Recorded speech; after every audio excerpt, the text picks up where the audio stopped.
Show on the SportsMap Radio Network. Presented by Rocket Mortgage. Live from the O'Reilly Auto Parts Studios, here's Jake Asman. Joining us right now in his weekly spot, Talk All Things NFL, is a member of the Sports Illustrated writing team. He is Cole Thompson, and he joins us on our progressive guest line right here on the Jake Asman Show. Cole, as always, appreciate the time, my man. I hope all is well. All is well. You know, we got to celebrate Tom's 66th birthday this past week, and Kirsten came home. So I am no longer sitting at my apartment alone, which is always a good thing. Now, are you just assuming we all know who those people are? I believe most people do, but Kirsten is my girlfriend, and Tom is my dad. That is fair. Well, happy birthday to your dad, and it's great to have Kirsten back in the mix. And welcome home. Yes, welcome home. So, all right, I want to start with this with you, Cole.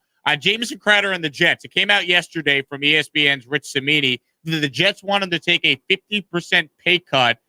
Put yourself in the shoes of Crowder. Put yourselves in the shoes of the Jets. Who's right here? And what do you think ultimately ends up happening?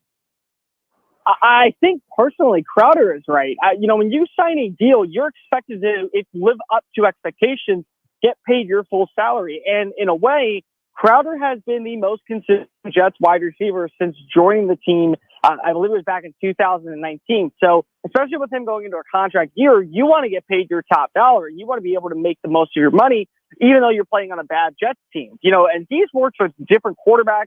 He's worked with different coaches. He's had to go through the whole process. So for him to be able to say, I am going to have to take a pay cut is a little far-fetched, especially for a team that doesn't really need to give a pay cut to this guy when he has been the consistent wide receiver. But here's the problem.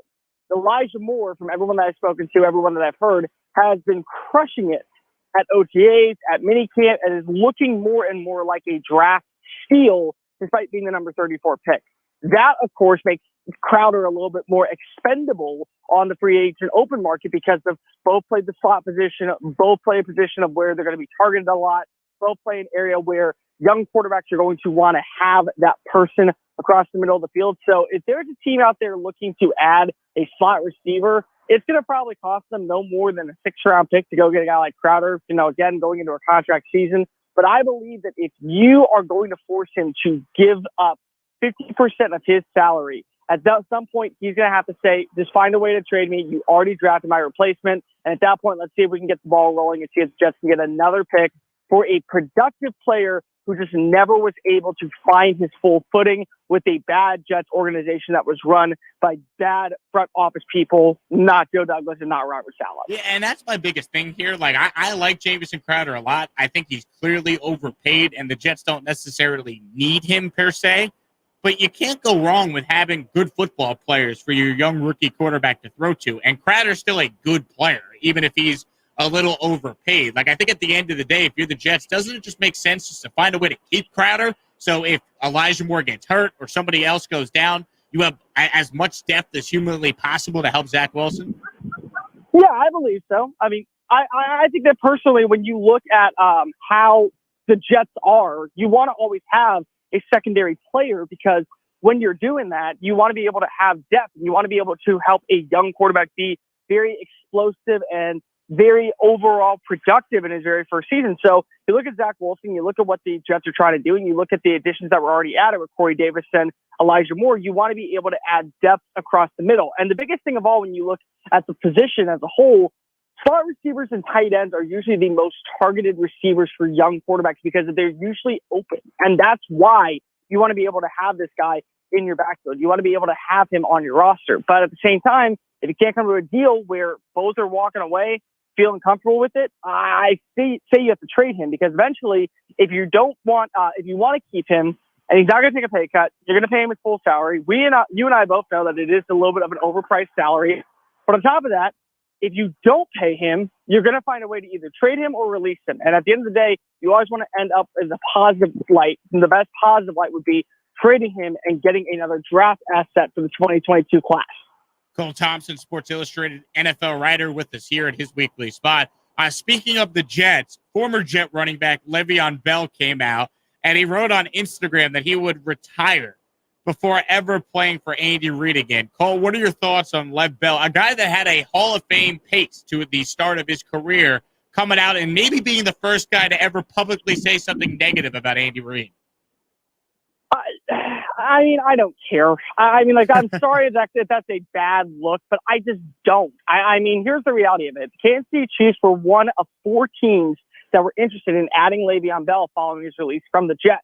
It was Miami, it was Buffalo, it was Chicago, and it was New York.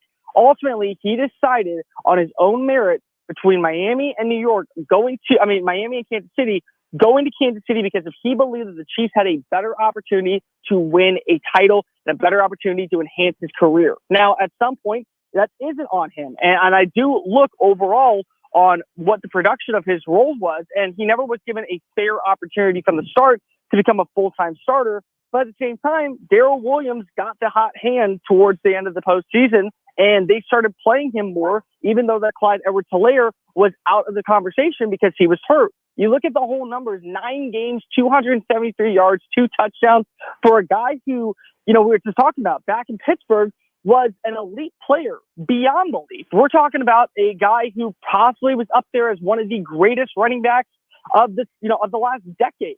Now he's the hollow shell of himself. And at some point, you got to realize this is him being angry at his role with the organization. And he came out and he said, I had fun in Kansas City. I enjoyed my time with the organization. I enjoyed my time with the overall teammates. It's one person. And the one person just elected not to play him down the stretch. Keep in mind that in the AFC Championship and the Super Bowl, he was inactive for one game and he did not see the field in another. So that's going to be a little bit pent-up aggression. But at the end of the day, here's my thought. Le'Veon Bell is not on the roster for a reason. Andy Reid has an opportunity to win another Super Bowl. I think that's all I need to say about who is winner and who is right in this battle.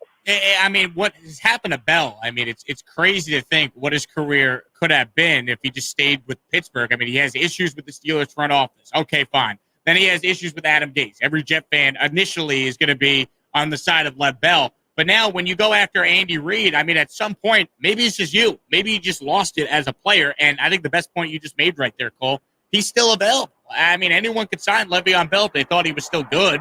Do you think he's finished as a player? Does anyone bring him in by the time we get to the season?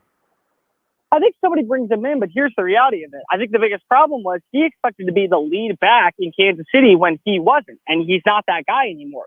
He is now a quality number 2, a high-end productive third down runner, a guy who can be an efficient out of the backfield receiving option. And that should be his role for the organization. It has to be something along the lines of that. It cannot be, I'm going to see the ball 18 times a game. I'm going to see the ball 22 times a game, and I'm going to be effective as a pass catcher. At this point, he is a third down player. And it wouldn't shock me to see a few teams, maybe like the Baltimore Ravens make a ploy. They're interested apparently in Todd Gurley. It wouldn't shock me to see maybe Atlanta make a ploy to pair up with Mike Davis. It wouldn't shock me to see a few other teams that are looking for a more pass-efficient, pass-catching running back to add Le'Veon Bell. But he needs to first off realize he is the number 2 now. He's no longer a number 1 and a prime candidate to be an elite running back, and he has to be a role player. If he's not willing to do that, I don't see a team going out and signing him anytime soon. Cole, what's your take on the Texans canceling minicamp? Did the Deshaun Watson situation, do you think, impact that decision? No, I don't. According to everyone I've spoken to, according to people that you and I both know, Watson wants out. It seems very evident that the Texans are willing to meet him in the middle once his name is cleared for them to be able to get the highest draft capital. But I will say that, to me, canceling minicamp, it's not that big of a deal. It really isn't. I get that, the Texans are a brand new organization with a new head coach, new front office, bunch of new players. But if David Culley comes out and says, I believe I saw everything that needed to be accomplished, what is stopping him from getting that same backlash in Indianapolis? What is stopping him from getting that same backlash in Philadelphia with also a brand new head coach in Nick Sirianni? What is stopping him from getting that same backlash in San Francisco when they're trying to figure out if Trey Lance can beat out Jimmy Garoppolo? What's stopping them with the Dallas Cowboys canceling their final day of minicamp? Because of, again, all these things happen, and all we hear about is, the Texans, they're such an organization of turmoil. And yes, I do agree that any single time that you could have more opportunities on the field with a young roster and with a veteran roster with all new pieces, go ahead and use those opportunities. But this is on David Culley. If David Culley believes that his organization is in the right spot to be effective right away, and again, we've talked about this, the Texans do believe that they can win now with the roster at hand, so be it. But at some point, you can't blame the team when they're starting off 0-5 or 0-6, because that means when they had the opportunity to start these moments and when they had the opportunity to get in extra practice, they chose not to. But for right now, it's not a big deal because there's a lot of other teams actually doing the exact same thing, and we're not even talking about them in the public eye. Talking football with Cole Thompson from Sports Illustrated right here on our Progressive Guest Line. This is the Jake Asman Show on Sports Map Radio. Cole, your take on the comments that Mark Murphy made. He basically said Aaron Rodgers is a, quote, complicated fella, and a lot of people have reacted strongly on both sides to that comment. What did you make of it? Aaron Rodgers is a complicated fella, and there's a lot of complicated things that go into that. And, without going biased and going one way or the other, he is a complicated fella. There's a lot to break down when you're breaking down Aaron Rodgers. On one hand, he is a great all-time, top 10 quarterback potentially all-time at age 37. He's statistically coming off of one of his better seasons in the NFL. He just won an MVP. He has been the face of an organization that has not needed a quarterback in over 25 years because of Brett Favre and him. But at the same time, there are moments where he does look like a diva. There are moments where he does have his downsides. There are moments where he puts himself before the organization. And there are a lot of moments where we know he is selfish. I mean, and I'm not going to bring this up because I don't know him personally, but just remember that he does not have a relationship with his family. So with all those things in mind, you can't deny that there are definitely a mixed bag of emotions when talking about Aaron Rodgers. Now, at any single moment, you look at the Packers organization, you look at what he did last season, you're doing everything in your power to keep him in the building. But I get where Mark Murphy and Brian Gutekunst are coming from because of, say Aaron Rodgers regresses this year, say that he says, I'm going to retire after this season. And then you go ahead and you have this moment where you just want the front office fired because if you don't like somebody. And that's where you kind of have that middle ground area because Aaron Rodgers at 37 years old, nobody expected him to do what he did last year. Is this a one-year wonder resurgence or is this the start of something really, really interesting for his role in the future? And with that in mind, I totally understand why the front office is not bailing, why they're saying we're not going to trade Aaron, and why also the front office is saying we're not going to step down because Aaron wants us to be happy. Colin, under a minute, your thoughts on Russell Wilson claiming that he never actually requested a trade from the Seahawks?